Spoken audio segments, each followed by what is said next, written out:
Humas juga mungkin sama dengan yang barusan Bapak Nana jelaskan. Yang pertamanya yaitu mengenai evaluasi itu harus ada perencanaan dan juga ada prosesnya, kemudian juga ada hasilnya. Untuk bidang humas, karena masih baru juga, sekalian saja laporan saja saya ya, sebelum ke evaluasi dan perencanaan ke depannya.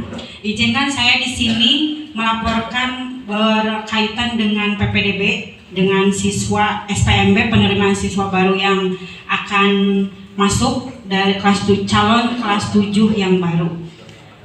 Murid pendaftar alhamdulillah meledak katanya, tapi ya mudah-mudahan walaupun berkurang pun tidak terlalu banyak dan bahkan masih lebih, dan kelas itu berubah menambah satu kelas lagi, jadi kemungkinan kelas 7 itu menjadi 9 kelas.